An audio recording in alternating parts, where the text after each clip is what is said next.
Starship experience, powered by Black Square Simulations.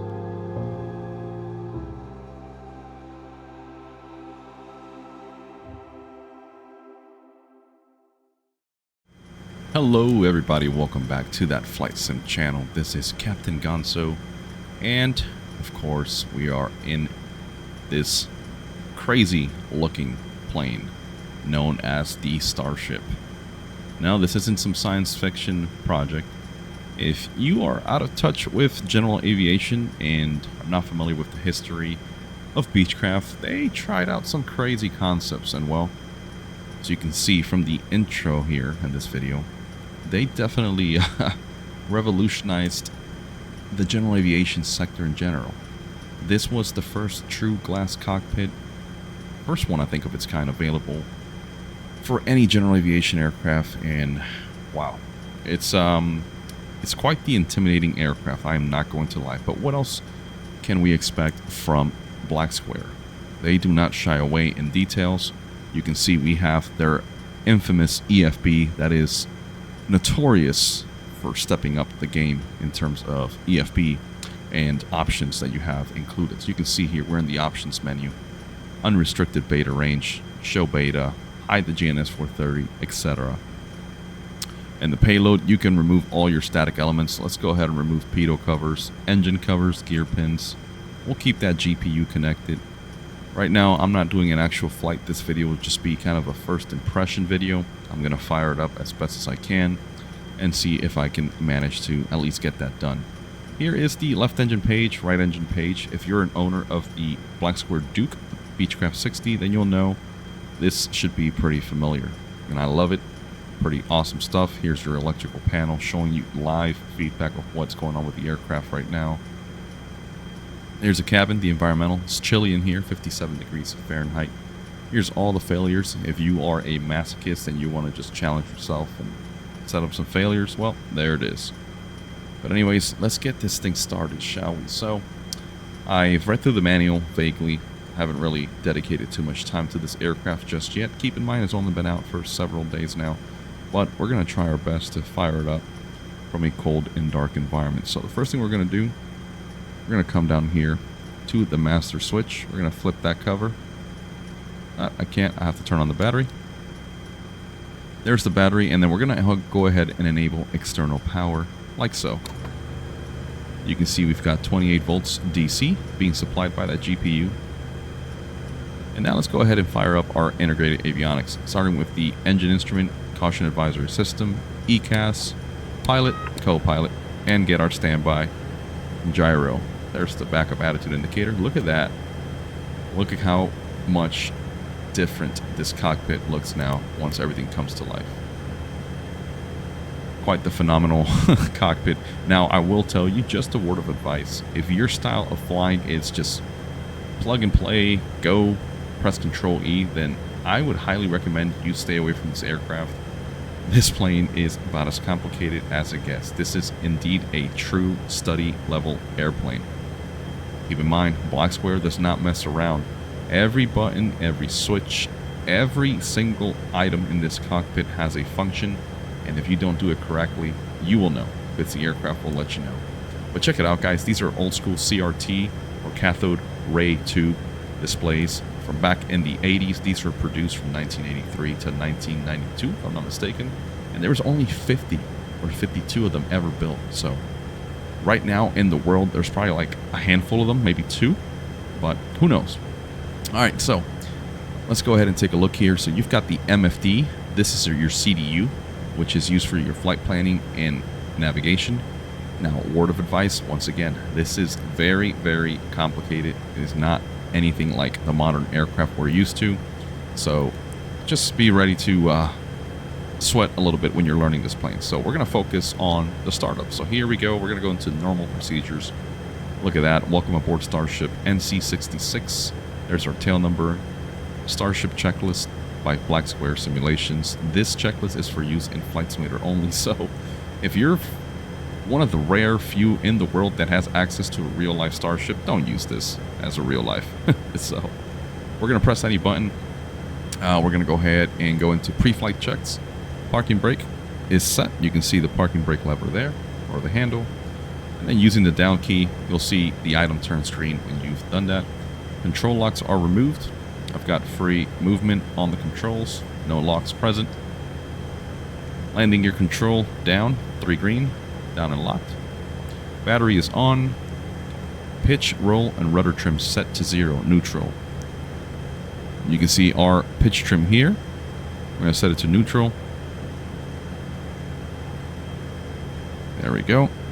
Our rudder trim and our aileron trim are just behind the left engine throttle lever there, so we'll keep it as is. Fuel quantity checked. Oxygen pressure checked. Air stair door annunciator checked. I think it's just letting us know the door is open. Don't see anything here about the door. I do see the oxygen not armed and all that, but either way, take a look here. Here it is, door unlocked. Okay, so we're good.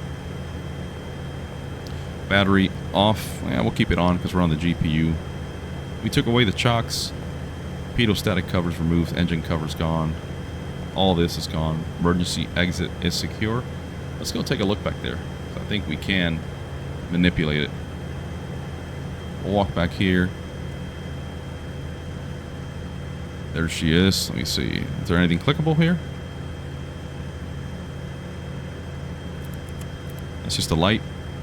Pretty cool. But yeah, I don't see anything here, like any flags or streamers that tell us to go ahead and remove it before flight. Let me go back here into the lav area. I believe this thing has a lav. Maybe not. Maybe it's just a nice little galley here where you can store drinks and stuff. But anyways, let's go back to the flight deck. Emergency exit is secured. Air stair door locked. We'll close it in just a second. There we go. Checklist is complete. Go to index, back to normal. We'll go to before starting engines. So circuit breakers left, right, and auxiliary all in. Now, circuit breakers are tucked away nicely in here in the shoulder rest. You can see all of them. And again, if you click something, it's going to affect the aircraft system's real world here, or real life. So let's check the auxiliary. That's all popped in. Let's go over to the FO side.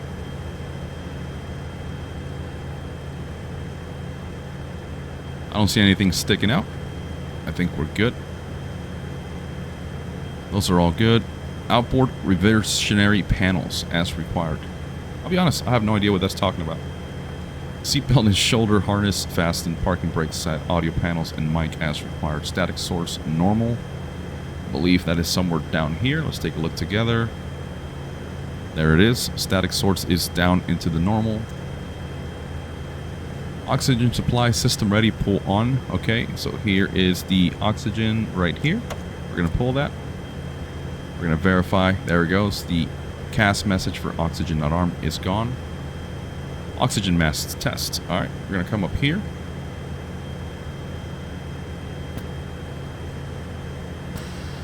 All right, that checks out. I hear the O2 purging there. That's good. Ice protection off. That's all found right underneath here. You can see everything for the ice protection is indeed off.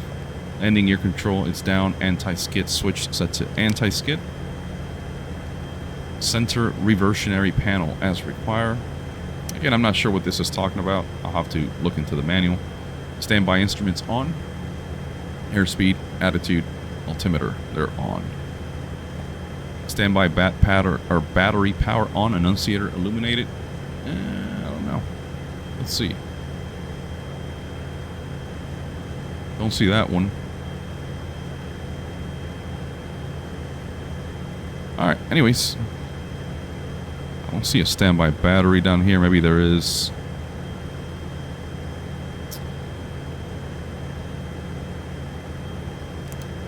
No.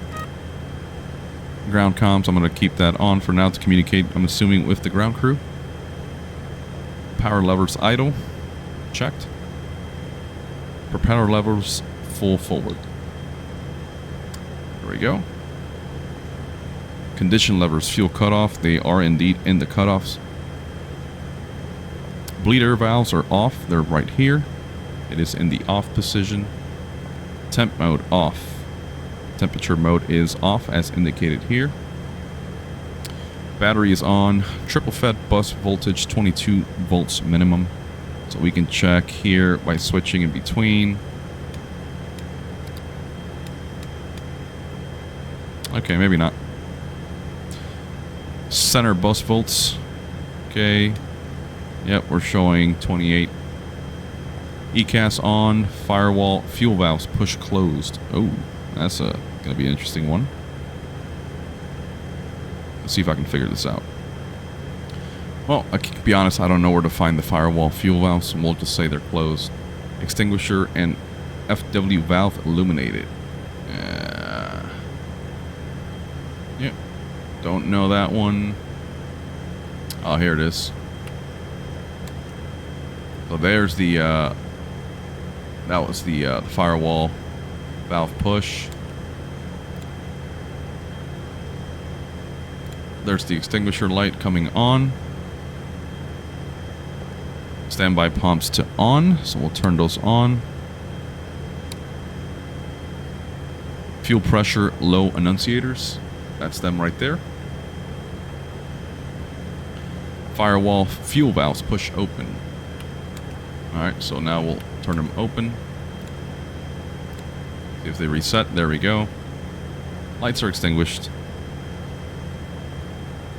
Fuel pressure low extinguished. Yep, I see that fuel pressure is gone. Standby pumps off.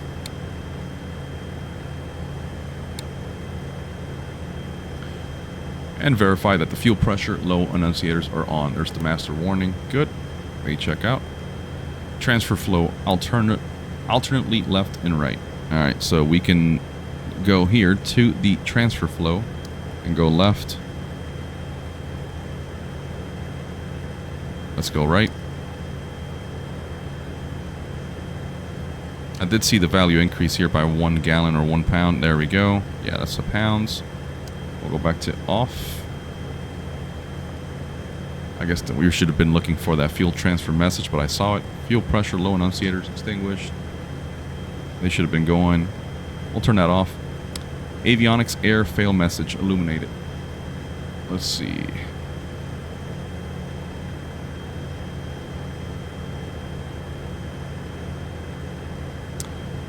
Nope, not seeing that. Not sure where to find it. Alright, we'll turn the avionics alternate blower on, which I believe is right here. There we go. Verify the avionics alternator blower on message is illuminated. There it is on the CAS or ECAS. Okay. Avionics error fail message extinguished. Don't see that. We'll go ahead and turn that blower off. Fuel quantity, total, and F checked. So we have 946 and 947. Pretty balanced. Oxygen pressure confirmed. I just saw my oxygen level. Here it is. 1850 psi. Looks good. Lights as required. And checklist complete. Let's go back to normal. We did that before starting engines. Now here is the engine start with external power. Battery volts. We're looking at 20 volts minimum. We're at 28. Propeller level or propeller levers feather. Okay. Bring those back. Put them into feather.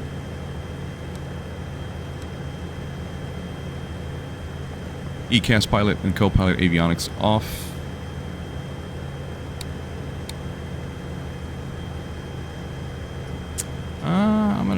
Don't know how that would work. I guess it wants me to... Oh, okay. This is if I was connecting the GPU. So we'll go ahead and skip all that. External power is on. ECAS on. Right ignition and engine start set to on. Okay, so before we do that, let me go ahead and close the door. It's going to get loud.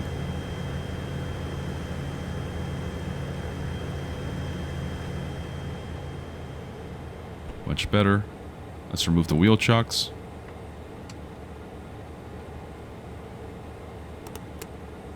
Let's turn on our anti-collision light, nav light. Seatbelt signs on, no smoke signs. Alright, so we're going to set the right ignition and engine start switch to on. And then the right condition lever at 12% and 1 minimum. We'll set it up to start. We're going to monitor N1 in ITT. We're looking for 1,000 degrees Celsius maximum. And then we're going to check the right oil pressure. So once again, looking at the right engine. Here we go.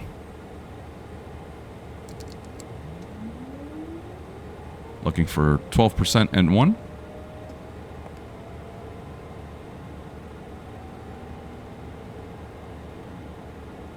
There we go. Right engine condition lever to start. Checking ITT. We're nowhere near 1,000. That's good. Just coming online. Oil pressure, it looks like it's coming up, and oil temperature as well. We got good fuel flow. Turn that ignition switch to off.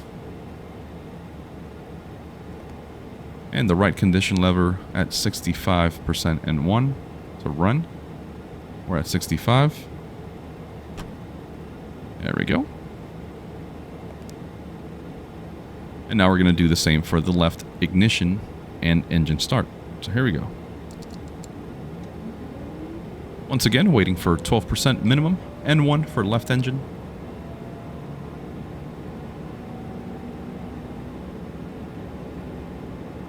Condition lever to start. Monitoring that ITT. Oh, that one's spicy.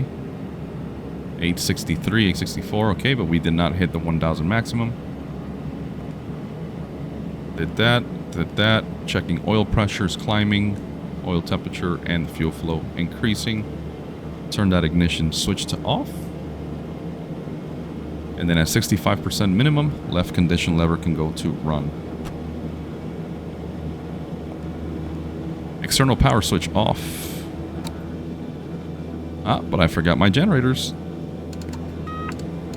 There we go. Let's go back up to normal. Perfectly where we left off. Now you can see it has me reset the generator, so I just did that. So we've disconnected the power source. There we go.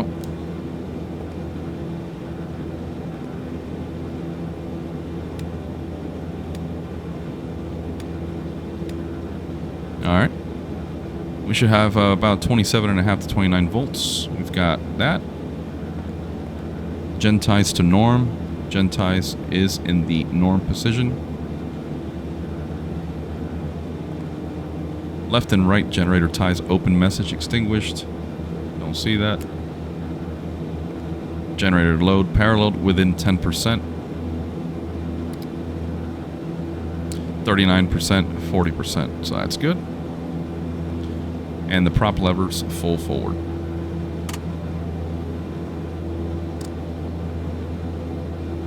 Okay. Checklist complete. We'll go to index, normal, and see what's next. Before taxi, pilot and co-pilot avionics are on.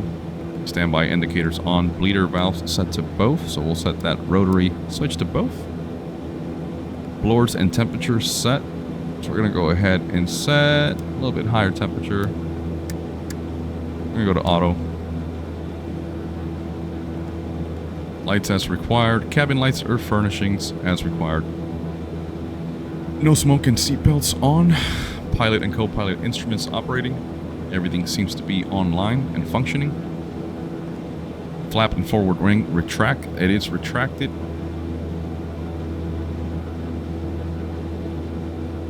Looks good. AHARS align message extinguished. It should have been popping up here on the PFD. It is now gone. CDU time and date and precision verify.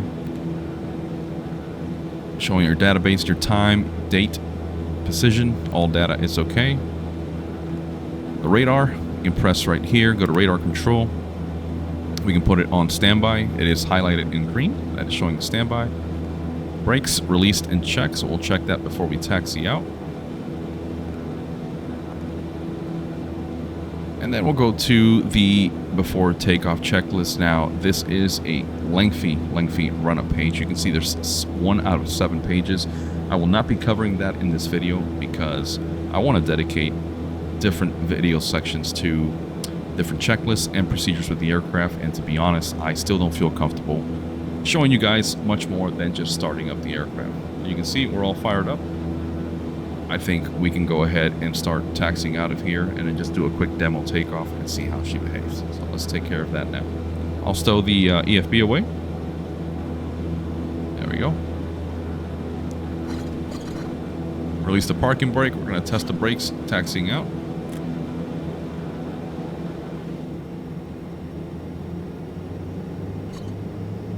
Brakes check out. Let's make a quick left-hand turn here. Make sure we don't hit any of these airplanes.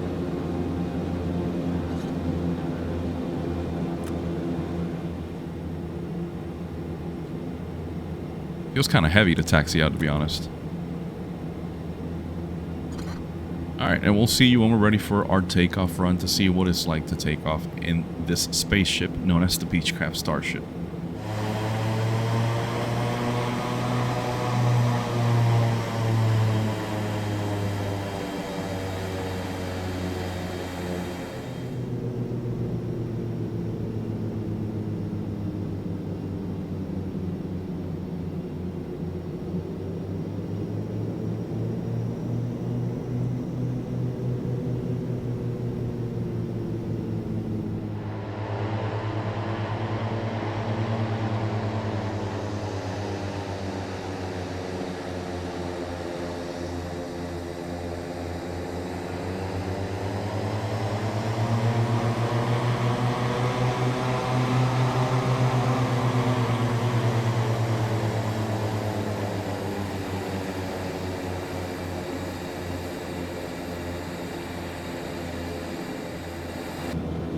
Alright, so this is going to be a interesting takeoff here. So we're going to go ahead and set our flap and forward wing down. Let me hit the flap button here. Take a look at that canard front wing extending. That is awesome. Alright, well, landing lights are on. I've got everything set to on. Let me go ahead and get some ice protection for our stall warning, torpedo on both sides, and we'll set the windshield heat to low. And again, I'm not following the actual takeoff checklist here. This is just going to be me trying out for the first time. We're going to go ahead and set the auto feather to arm. Make sure that message from the ECAS disappears. And here we go.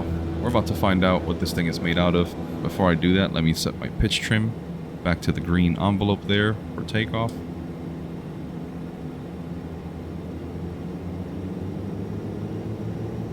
And we're just going to hold the brakes down and then send it, see how that goes.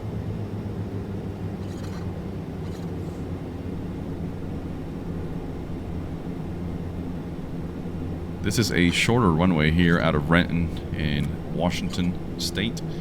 And from what I've heard in other videos from other individuals, including real-world Starship pilots, is that this aircraft is a little bit sluggish on the start, especially the takeoff roll. But once we're climbing, she is indeed a rocket ship. Alright, well, here we go. We're going to look for 100% torque. We're going to hold the brakes, slowly introduce power.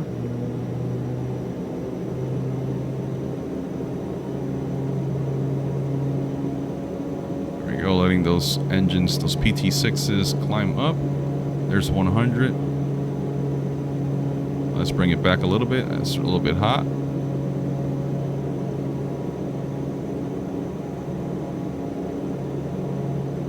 There's 100. All right. And we're going to let off the brakes here. Here we go.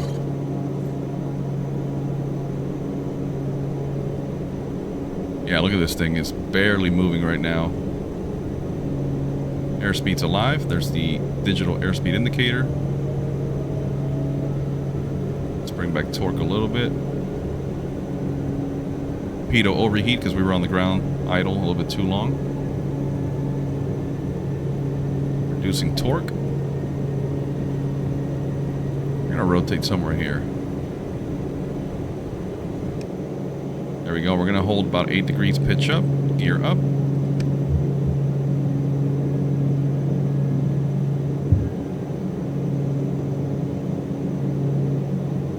She is climbing, no problem.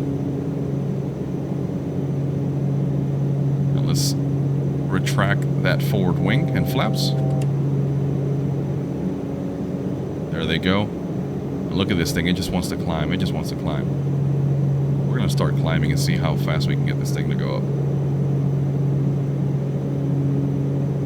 We're doing about 4,500 feet a minute as indicated here on the digital altimeter. You can see that green line giving us live feedback on our VSI, or vertical speed indicator. She is a rocket ship indeed.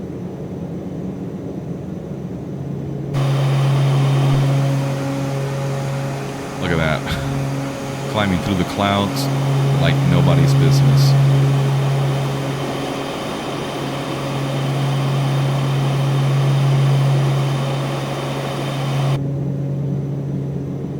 Alright, well, while we're doing this, let's go ahead and turn around and just do a quick approach into Renton. This is going to be the same principle, nothing official. I don't know what my speeds should be, so we're about to find out together. So let's come up on a nice left downwind here, kind of give ourselves some room. Let's reduce prop RPM here. Loving the weather here, by the way. Looks fantastic with these clouds. The lighting is just phenomenal.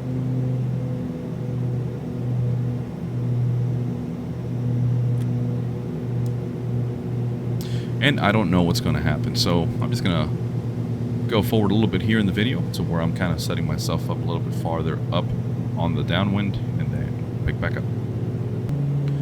Alright, so here we are. We're still on this downwind. We're showing 1,400 feet on the radar altimeter here. I'm going to start slowing down, making a left base turn here.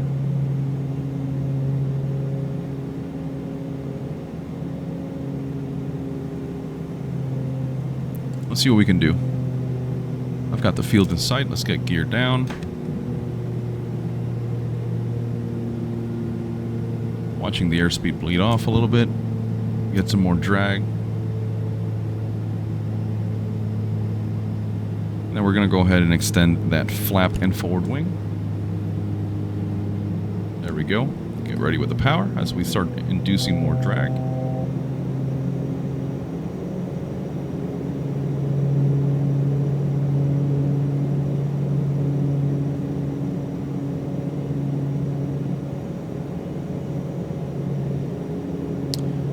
Never landed this thing before, so this is going to be definitely interesting. Coming in pretty hot too. Look at that speed, 140 knots. Good lord.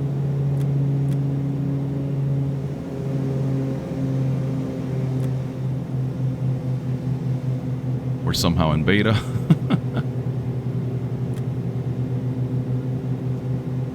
Now the water textures look a little funky there. Look like they're just tiles copied and pasted. Maybe if we had some more winds here, it would look a lot better. But anyways, here we go. We're going to put this sucker down.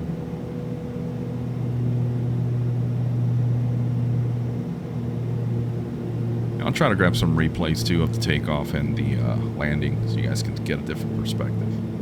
Alright, here we go. We're going to keep slowing her down. We're doing 90, 92, 94, 93. Coming nice and slow. We got a short runway.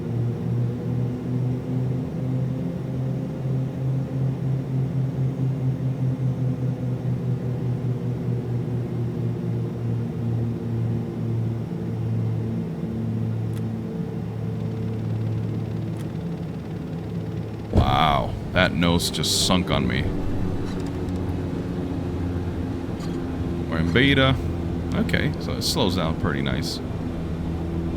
Well, not the greatest landing, to be honest. Not happy with that one, but for it being the first time, I get to walk away smiling because I just got to fly a Starship for the very first time. So, I'll take it. You guys can roast me in the comments. You guys know that I'm all about that. Let's go ahead and retract that forward wing and the flaps on the power. Alright, well, I think that'll do it for now for this video. Again, nothing official, nothing in-depth besides the startup. I am nowhere near the comfort level with this airplane to where I can show you guys a tutorial. Feeling confident, so I'm going to practice on this plane in the coming weeks. And then once I figure out the FMS information and everything here on the CDU, which I've already started messing with, then I will go ahead and work on a video dedicated to a full flight and what it's next. Keep in mind, guys, Black Square, again, is known for the phenomenal attention to detail, so there's a lot of stuff here that we can all learn together. So anyways, I'll leave you with some replays of the takeoff and landing. So thank you guys for watching. This is Captain Gonzo with that Flight Sim channel, wishing you all smoother landings in that one, and happy flying. See ya.